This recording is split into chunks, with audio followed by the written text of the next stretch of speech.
My husband has been unfaithful and has been purchasing costly gifts for his mistress, all charged to my credit card. I've put up with this for our son, but I can't take it anymore. I need to do something. And the person who ended up helping me was the last one I expected. My name is Linda, and I'm 35 years old. I've been married to my husband, Peter, for 10 years. We have an 8-year-old son named Jake. I love reading and now work as a novelist, which was my dream job. My first mystery novel was a big success, and I have several ongoing series each month. My books sell well, so I'm quite busy at first. My husband had a job, but he quit when I started earning enough money. For the past 2 to 3 years, he has been staying home and sometimes going out to play slot machines. Despite this, he is dressed up in a suit today, which is unusual. Oh, why a suit? I decided to ask him. Peter, it's unusual to see you in a suit. Where are you going? I asked. His eyes widened in surprise, but he quickly composed himself. Oh, I have an interview, he replied. An interview for what? I inquired. A job, he said. I thought maybe it's time I started working again, he added. I see, good luck. I said, yeah, I'm off, he responded before leaving. At that time, I truly believed he was going to a job interview. Our son is still little, and I thought Peter must have been thinking about our future. However, he didn't come home until 1 a.m. that night. I was still awake because I had a deadline coming up. When Peter finally came in, he fell asleep on the living room sofa, smelling of alcohol and perfume. His smartphone was in his hand, and it was unlocked. Out of curiosity, I looked at his phone. What's this? No, I can't believe it, I whispered to myself. It turned out my husband was cheating on me. What shocked me even more was that his lover was my close friend Rose. They had gone to a fancy restaurant known for its beautiful night view. I felt as if I had been hit with something really hard. No way, Peter is having an affair with Rose. Why? Rose has a husband too, doesn't she? I trusted both of them. Tears filled my eyes as I faced this unexpected reality. Not wanting to wake my husband, I tried desperately to hold him back. Evidence, yes, evidence. I thought. For now, I sent the evidence of the affair to my own phone and decided to think about what to do next. The next morning, I casually asked my husband, who was acting normal as usual, hey, Peter, about yesterday. He responded, you know, you said you had an interview, but you came home late. I was just wondering what happened, I said. My husband looked away, seeming to think of an excuse. Actually, I ran into a friend after the interview, so we ended up going for a drink. A friend who someone you don't know? I don't have to explain everything, do I? Yeah, you're right, I replied, feeling a mix of frustration and sadness. As expected, my husband hid the fact that he had met Rose. His attitude made it clear he was having an affair. A month after discovering my husband's affair, I still didn't know what to do. I hadn't confronted him about it yet. If I did, our marriage would probably end badly. If it was just me, if it were just me, I would have already shown him the evidence and divorced him. The only reason I didn't go through with the divorce was for our son. I couldn't take his father away from him when he was still only 8 years old. However, Peter took advantage of my confinement to my room, where I was working, and started going out frequently. But this presented a perfect opportunity for me. I decided to gather evidence of his affair while he was out. In his room, I found several unfamiliar receipts. Apparently, he had bought luxury branded goods for women, but those items weren't in our home, and I certainly didn't receive them. The only logical conclusion was that Peter was giving these items to Rose. But where did he get the money for that? He's unemployed and living off the allowance I give him every month. He shouldn't have any savings left. Curious, I decided to follow my husband. In the meantime, I called my brother to look after my son. Of course, my brother didn't know about Peter's infidelity, so I lied to him. I'm sorry for calling you over so suddenly, I said. No, I don't mind, but what's up? You suddenly said you wanted me to look after Jake, my brother asked. Actually, there's something I really need to go shopping for, I explained. Shopping? You've never been materialistic. You usually shop online, he remarked. I know, but today I want to buy something that's only available in the store. So, can you look after Jake? I requested. Well, okay. But don't be too late, okay? Jake will get lonely and miss you, my brother replied with concern. Yeah, thank you, I said gratefully, masking the turmoil inside me as I prepared to follow Peter and uncover the truth about his affair. With my brother's help, I successfully followed my husband and witnessed him walking arm in arm with my best friend, Rose. Seeing it with my own eyes was shocking. They entered a luxurious brand shop together, filled with joy. Then, something unbelievable caught my eye. What? You're kidding, right? That's my credit card, I exclaimed in disbelief. Indeed, the card my husband used to pay was the secondary credit card I usually keep in my drawer. I always use my main card for transactions, but he had taken the secondary card without my permission to buy gifts for Rose. Over the past few months, I had made various purchases for work-related items like monitors, keyboards, and even furniture, accumulating significant charges on the card. Both cards are linked to the same bank account, and due to being busy, I hadn't checked the card details recently. It had now come back to haunt me.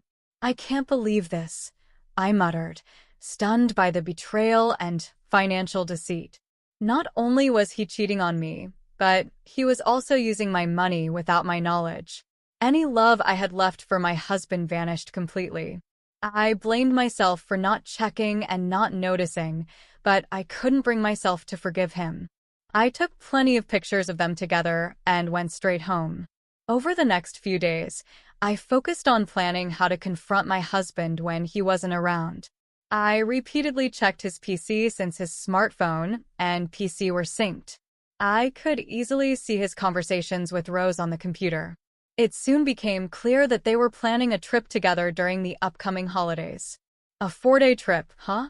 I muttered to myself. Yes, this is my chance, I resolved, feeling determined to take action. I planned to get back at my husband while he was away on a trip with his lover. But there was a problem, our son Jake. It would be hard to pull off my plan without Jake finding out about his father's affair. So, I decided to ask my brother for help again. I hate to ask, but can you look after Jake during the upcoming holidays? The holidays? You mean all 4 days? Yes, I have something important to do. Something important, huh? He said this with a knowing tone. I felt uneasy with my brother's attitude. When he straightforwardly remarked, Linda, you don't have to handle everything by yourself. What do you mean? Peter's cheating, isn't he? What? How did you? I heard it from Jake. What? Jake, my son? He figured out about my husband's affair even though he was just a child. I'm not sure if he fully understood everything, but he saw that his father was getting close to someone who wasn't me, and it was making me upset. It seems like he sensed something was wrong, even at his young age.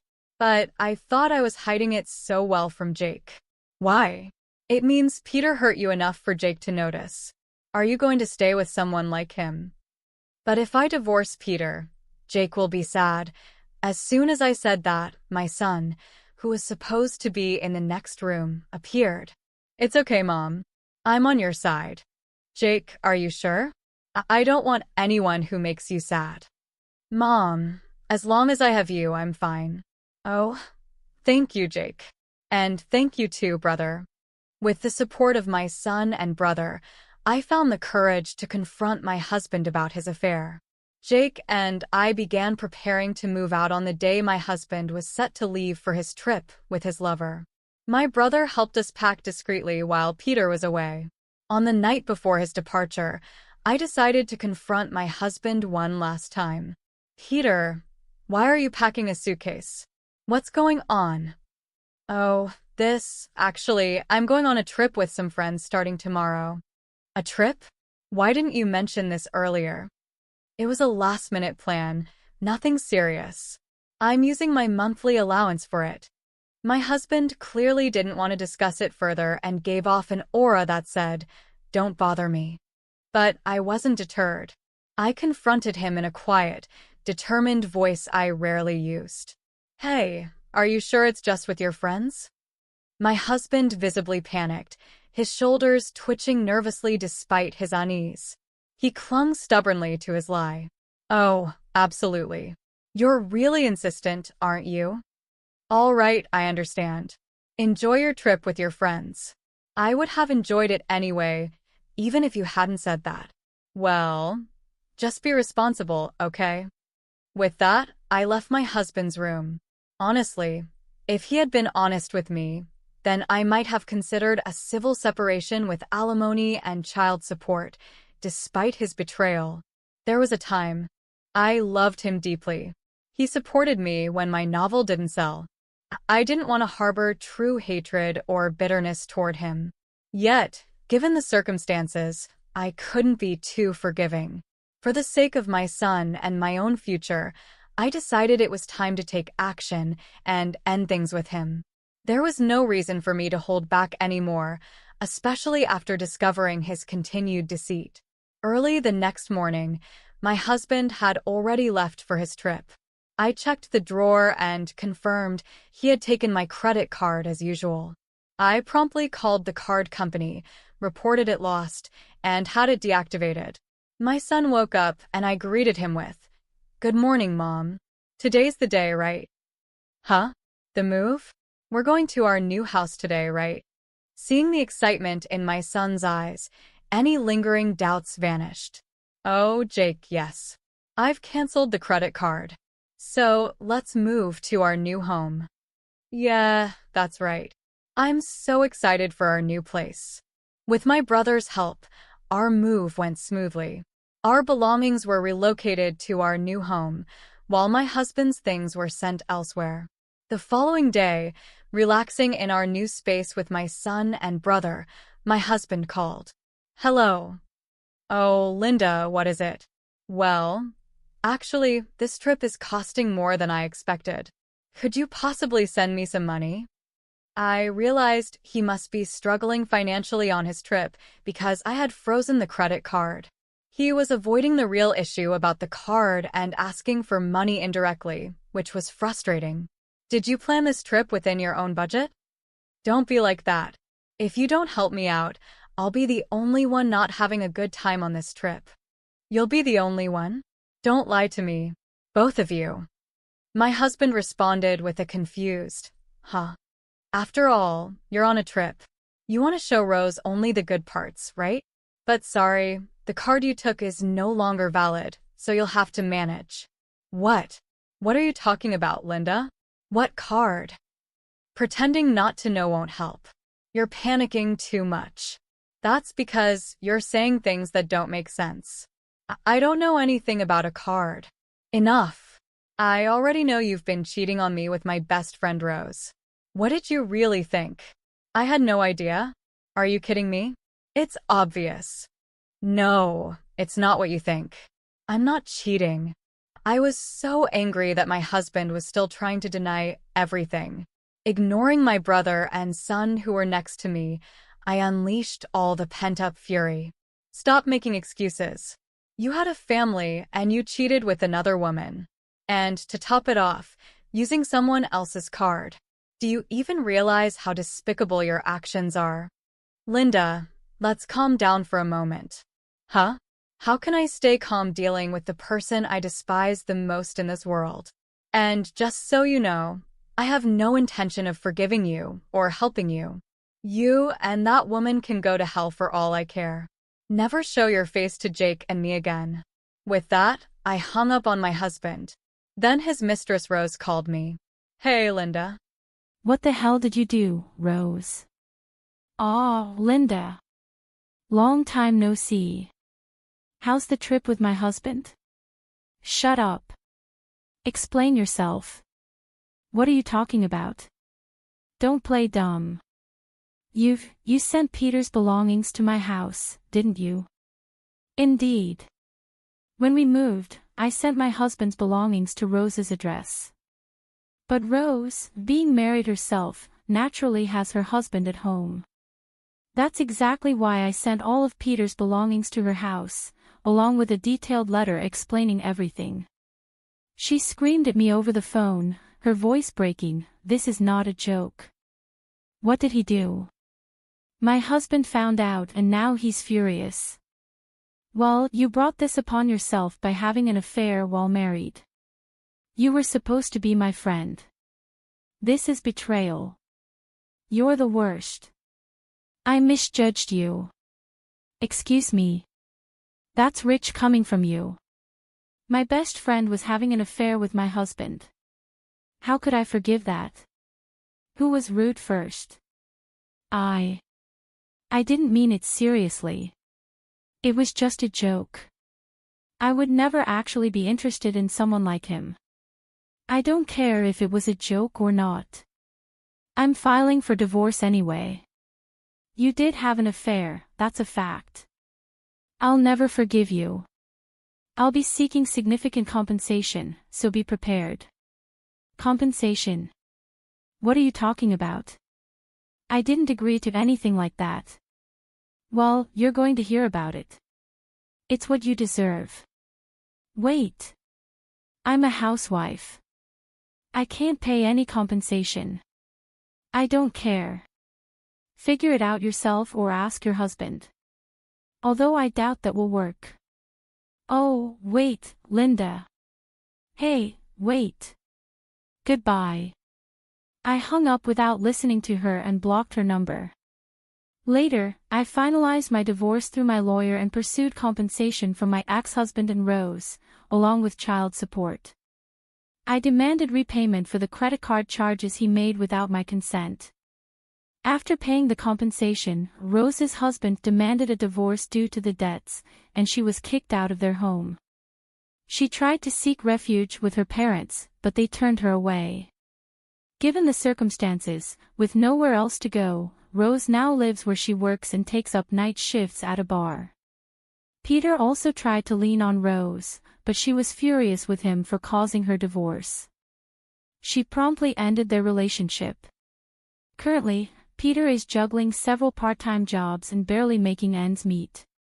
His prolonged unemployment has made it challenging for him to secure stable employment. If Peter ever falls behind on his alimony or child support payments, I intend to pursue him for what's owed, no matter what. As for me, I'm enjoying a peaceful life in our new home with my son. He's growing remarkably, and each day brings new excitement. My focus now is on giving him all the love and stability he deserves, ensuring he never experiences sadness like that